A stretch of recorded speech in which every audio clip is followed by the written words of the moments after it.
Emosyonal nga gisaysay sa apuhan nga si Perla Montalvo ang iyang kasubo sa nahitabo sa iyang duha ka mga apo nga si alias Marie ug alias Inday nga pulos minor de edad kinsa gituok patay sa ilang stepfather nitong Biyernes sa kadlawon.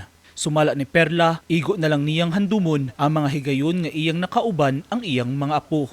Mahinumduman ako ilahang mga kanang mga pasiaw. Sayaw-sayaw sila. Natural man yun siguro na sila nga mag-away-away ang managsuon. Mag-away-away na sila, badlungan ako. Paghilom man na mo diha kay gabiin na kaayo. Mga hilom sila. Kung badlungan. Ako lang, sir, nga kagagustisya ang kamatayon sa kong mga apo. Oo lang.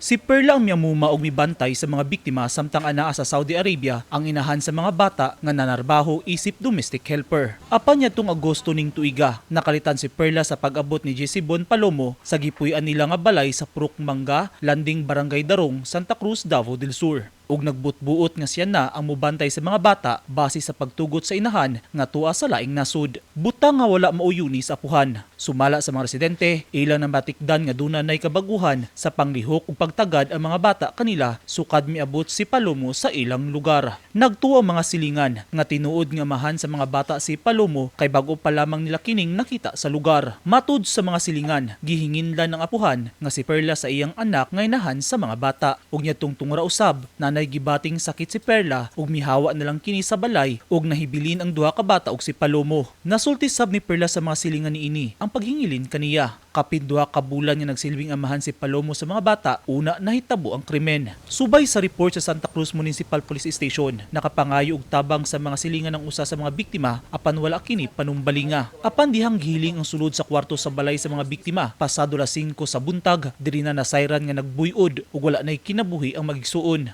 Igsuon singgit lang nga murag nangayag tabang pero ang hilak mura nag-iring wala na gikuanan sa ako ang igsuon kay lahi naman kayo hinay kayong hilaka. Naay kausaban sir kay ang mga bata di naman halos kalaag dito sa mua. Nya ang mga bata kung amo ang pangutanon panumbalingon lang naman lang mi. Ang istorya ra niya sir nga nagmahay siya. Nga napapuyo niya to iyahang laki. Kaning lalaki nagdahom mo nga kinigyud ang biological father sa duha ka mga biktima, ma'am. Yes sir, kay ang istorya sa mga bata, papa man yun nila. Atong 10 sa hapon, mga alas 5, naligo si Hashi. Istorya siya sa, nangutana ko sa iya, nga Hashi, anong wala man ka ni eskwela? Ang istorya niya, nga te, sakitan kong tiyan. Kung wala ni mo gipatawag imong papa, nga naara man ka sa carp, ang istorya niya sir, nga dili man to nako papa, uyab raman to ni mama sa Facebook. Sa pagpanubay sa Newsline Philippines sa lugar, nasayran nga tinuod ang unang bersyon nga pahayag sa apuhan nga gipalayas kini sa inahan sa mga bata kay mupuli og puyo si Palomo nga nakaila og nauyab ra ni Dinesa sa Facebook ug sukad-sukad wala pa sila magkita personal. Ang istorya gyud sa iyang lola, gipalayas gyud siya ni Janessa kay naadoy ipuli. Ang istorya ra niya sa kuha sir kay niingon ang iyang mama nga nana daw laki mo puyo dira hawaon ra siya kay maura day pa bantay sa iyang mga anak. Nag-away ba sila? Nag-away sila sa cellphone. Katong pagawaan niya wala pa gyud siya nasakit. Ang istorya gyud niya sa mua gipalayas gyud siya sa iyang anak. Nagtuo kang gipalayas gyud.